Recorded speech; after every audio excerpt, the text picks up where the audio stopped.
Everybody, it's a Friday night. You're here on Outpost Unknown, and you know what that means. We are exhuming the X-Files. I'm Matthew. He's Jeremy. Hey!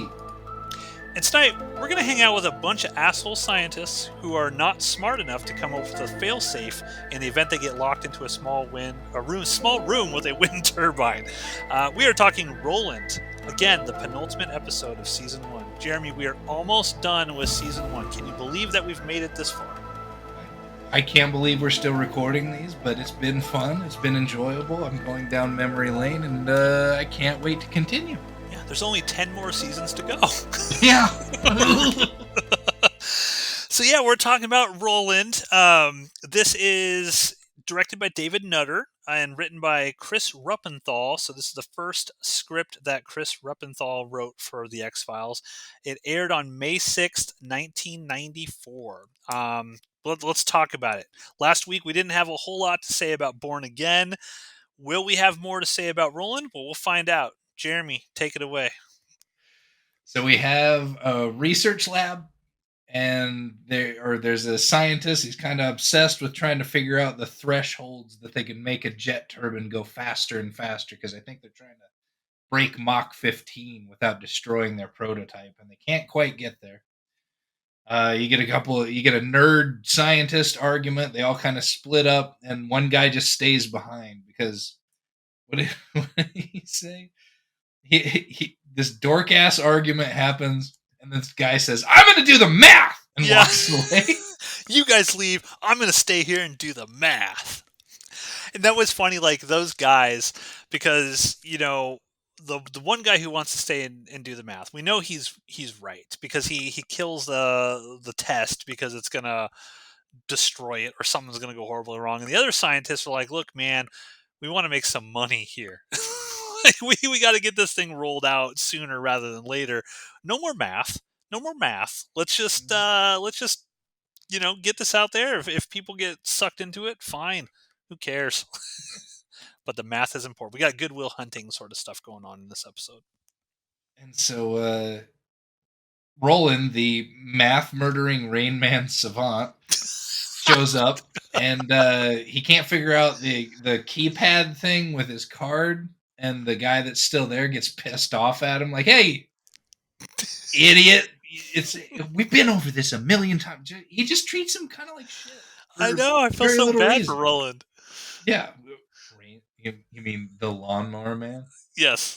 This is the whole episode just reminded me of this is like bad Lawnmower Man. So he gets in there. The scientist goes inside of the wind tunnel, and Roland shuts the door on him, starts like typing real fast on the keyboard. The thing spins up, and he ends up getting blenderized. And it goes through this whole real slow death scene where he's holding onto the grate. Yeah. And the wind suction is getting greater and greater, and then all of a sudden he goes into it. He goes, whoop, and you hear a squish. That's actually a cool shot because it's like from the room you see this big window, and you just see the guy fly straight across the window into the wind turbine. You hear this splat sound. But what was hilarious about that is it's intercutting to like the speed that the turbine starts, spinning up to, and it's like Mach 1, Mach 2, Mach 3. And this scientist, this nerdy math scientist, is holding on to this grate with his fingers at like Mach 3, holding on for that's got to be like 2,000 miles an hour or some shit like that. It's amazing that he could stay that long connected. But yeah, he gets squished. And I do have a problem right off the bat with this, and it's only because I'm a dork and I know these things, but I've talked to crew chiefs of jets that deal specifically with turbines. There is this sound that if you drop either a tool or a small piece of metal or a nut inside of a turbine engine, it sounds like you're ringing on a xylophone. If you ever hear that sound while you're working on a turbine, you've completely destroyed that engine if you do not take it completely apart and take that tiny little piece out of it. Because you fire that thing up, it's just going to fucking explode. Oh, okay. You cannot put human beings through this turbine engine without completely fucking destroying it. It is not a meat grinder. It is a very delicate piece of equipment. But Are they you saying killed that the did writer Chris Ruppenthal did not do his research? Is that what you're no, saying? no, no, not even like they didn't even put blood and stuff on the thing. Like the Yeah. next time, the very next scene, you see like the fan blades out front. There's no meat there. There's, like, so anyway, they go back, or Mulder and Scully get involved. I think they go visit Roland over at the halfway house that he lives at with a caretaker. She seems like a nice lady. She's taking care of a few people that are slow in the head. Roland immediately starts eye fucking Scully the moment she walks into the room. It was very Amish Graber like, but without trying to exude raw sex appeal. He was just checking her out. I like And then when well, that this is when Mulder and Scully are introduced here. We find out that Scully was at a wedding. I don't remember exactly whose wedding she was at, but there's that funny moment where Mulder goes, "Well, did you catch the bouquet?" And she's like, "Maybe," and she gives him a look, and I was like, I wonder if that's like just some sort of weird foreshadowing sort of relationship thing. Like, I just kind of wonder if that was like an ad lib that Scully or Gillian Anderson and David Duchovny sort of did at that point, and they left it in because it's just a weird moment between them. How they kind of, did you catch the bouquet? He's like, maybe. She gave him a look. Something I noticed. Maybe I'm reading too much into it.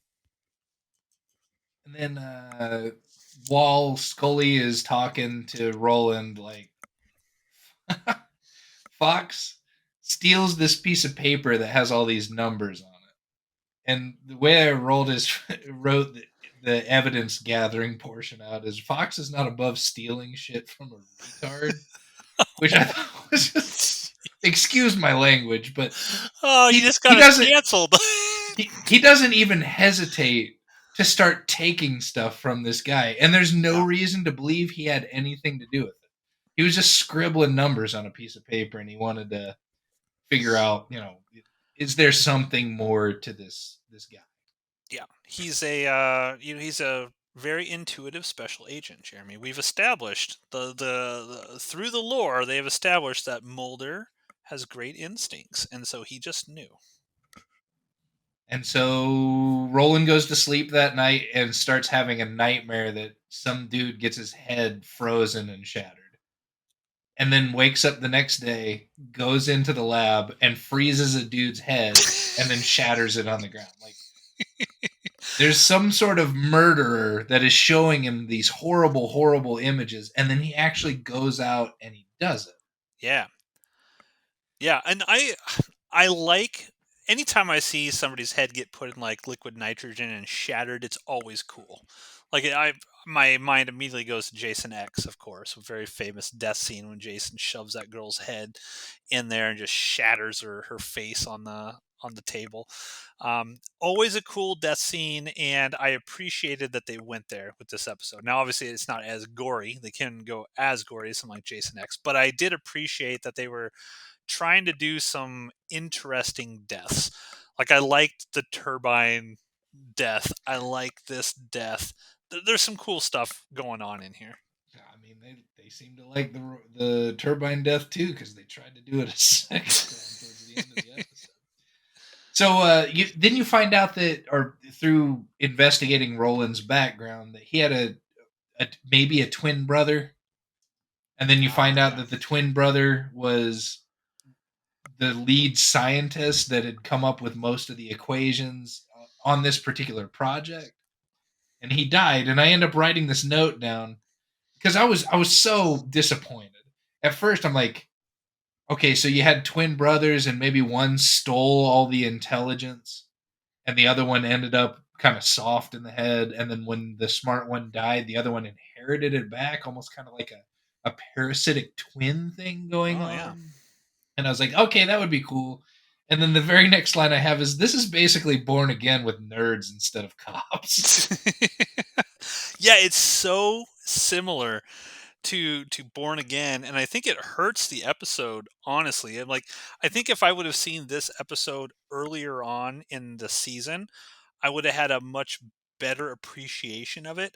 But the fact that I watched it immediately after Born Again, I'm like, this is the same fucking episode. Yeah, it really is. why would you put these two episodes that are so similar? You know, it's some sort of, and the in Born Again, it's kind of like the ghost of the guy who died inhabiting the girl. In this one, it's like the I guess the consciousness of the dead dude's head in the freezer who's sort of inhabiting Roland, and it just feels again like the same thing we just watched. Right.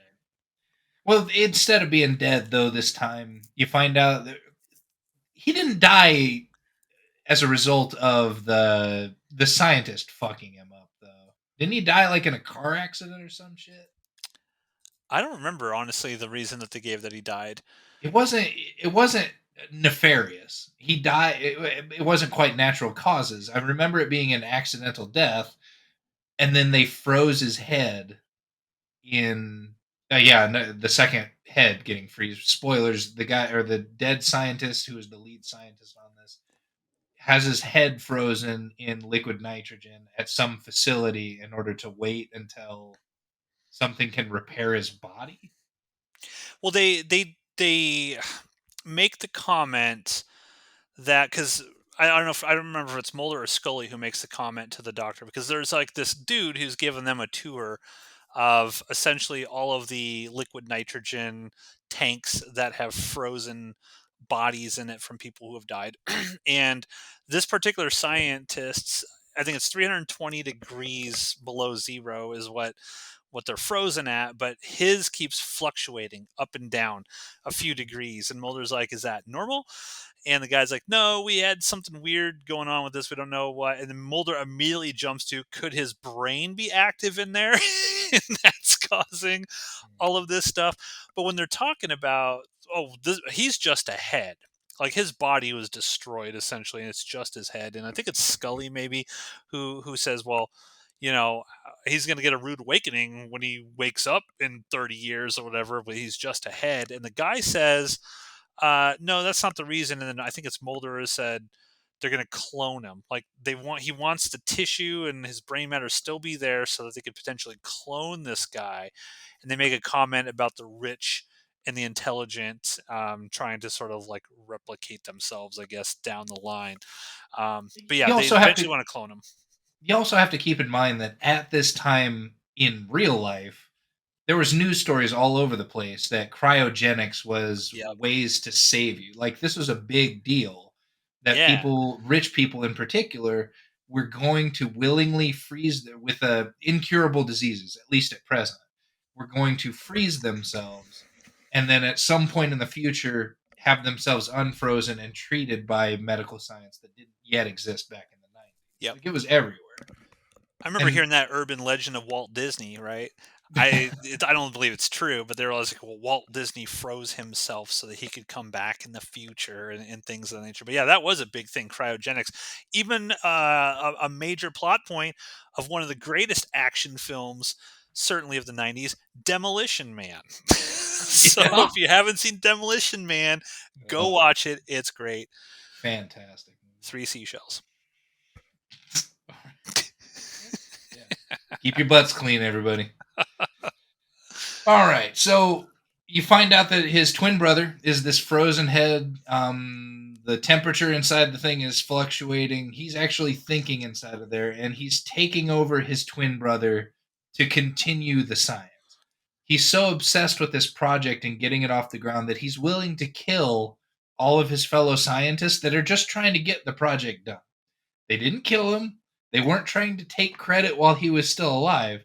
They're just trying to finish with their grant money before it fucking runs out and then get it out there so that, they can get paid for all of their work. And Arthur is going to murder all of them through his lawnmower man brother, Roland. Yeah, Um, it's weird. Like it's a strange motive for him to be doing this. I could understand if the scientist super plotted to have him murdered, and they're going to steal all of his research and stuff like that. But it didn't feel, unless I missed something while I was No, watching this no, you episode. didn't. They all it was is the head guy, the last guy that almost dies, was a dick. But I don't think that was enough, reason to put him in a fucking blender and turn him into meat. You know, Yeah, Jakes. it seems really strange, flimsy is what I'll say. Flimsy writing. So we get to the end. Arthur takes over Roland at the halfway house. Like, doesn't he basically lay his girlfriend out? I can't remember if he strikes her or not, but Yeah, his I girl think his, so. his girlfriend is really afraid from like, no, Roland, don't go outside. He just blasts. And then he gets to the lab. The dick scientist, the final of the three that needed to die, is in there doing stuff, and he gets blasted with this keyboard. And at first I'm thinking, nah, you probably won't get knocked out. But then I remember early 90s keyboards. There were those Keytronic mechanical keyboards that weighed like 30 pounds. And yeah, some keys would fly out of it. But yeah, you would probably knock somebody out if you got them just right. He wakes up, he's inside the turbine, and then or turbine wind tunnel area. And then we start reliving the same. He's speeding it up. He's holding onto the grate. He's screaming. He might not. He might not survive. And Roland figures out that jet propulsion equation too. We forgot to mention that at the very beginning of the episode, when that first scientist gets squished, Roland walks over and like finishes the equation on the board, and Mulder immediately notices. As soon as he walks in, he immediately notices it's not the same handwriting as the scientist he's never met or seen the handwriting of at yeah, all. Oh, yeah, who is this? And then they're all making fun, like, oh, Roland was the only one here. He's too stupid to be. What's the exact quote? Like, he's not a rocket scientist. yeah, Ha ha ha! Excellent writing. He's not a rocket scientist. yeah. And Um, throughout it, like he's either writing down on paper or he's in the computers trying to finish the equations to get this thing up to Mach 15. yeah, trying, And trying his best.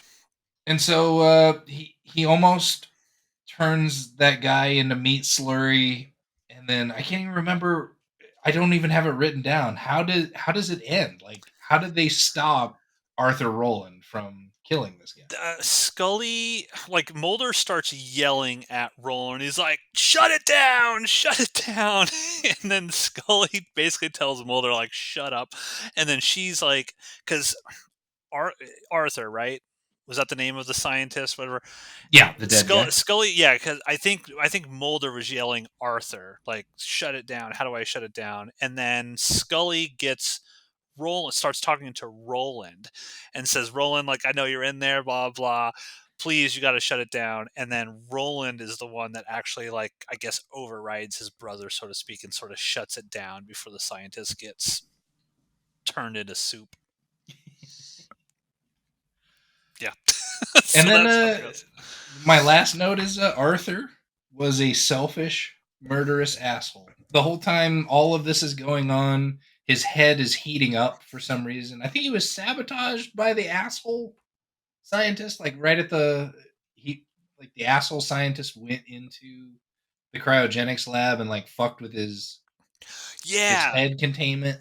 yeah, we forgot about that because there is one sort of bad scientist, and I'm trying to remember, like, if the scientist dude was, because I got the feeling or sense that maybe they were trying to imply that one of these scientists was sort of nefariously trying to take his work or something, because at a certain point that scientist decides, oh, he finds out, like, God, how does he do it? Like, he listens in on Mulder and Scully talking about this or something.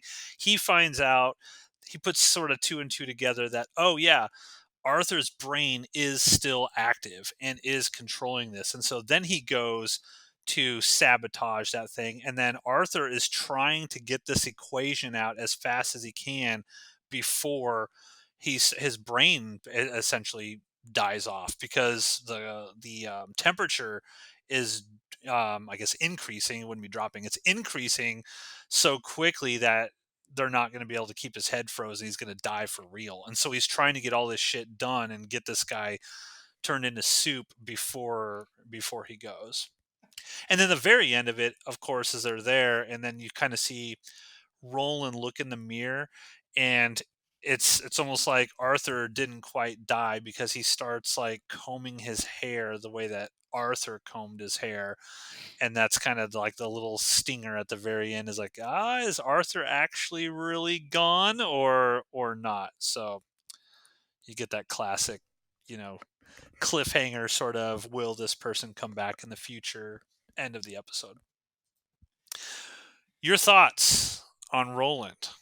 It's similar to the last episode. I didn't need a repeat of Born Again, and it was just another one of those forgettable episodes where, okay, that happened.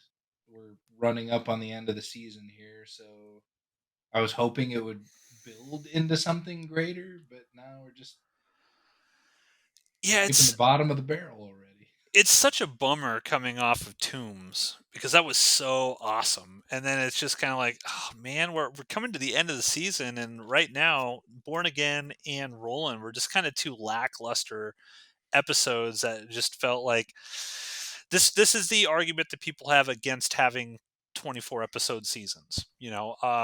Anybody young who's watching or listening to this podcast, if you're out there and you're revisiting X Files along with us, nowadays it would be incredibly rare. I don't even know if they do 24 episode seasons anymore. Maybe on stuff like CSI or some shit like that on network television that old people watch now.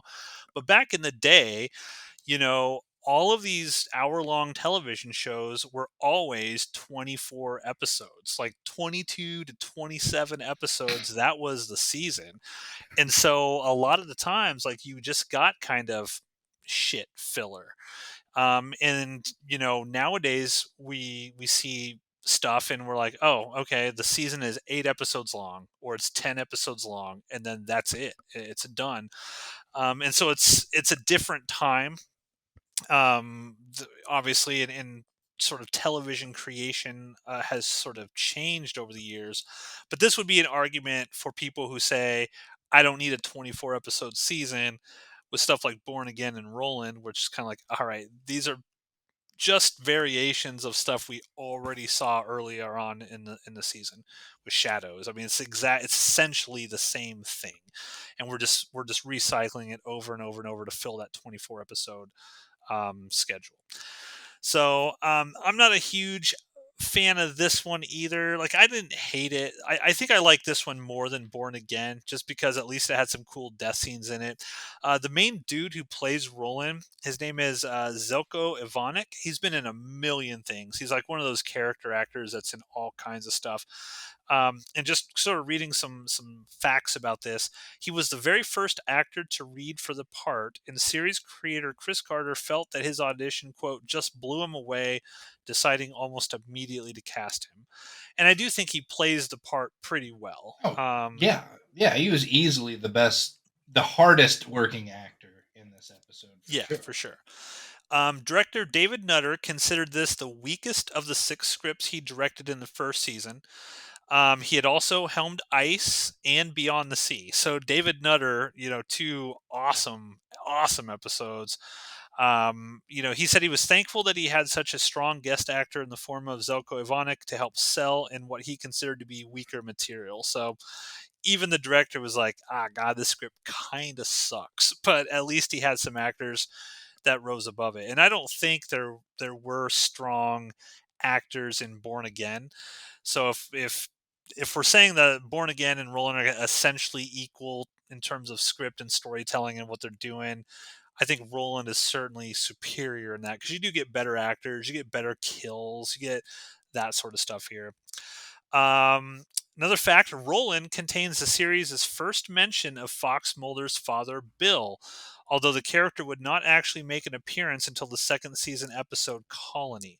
In the original draft of the script for Roland, Mulder's mention of his father was instead meant to be his sister Samantha.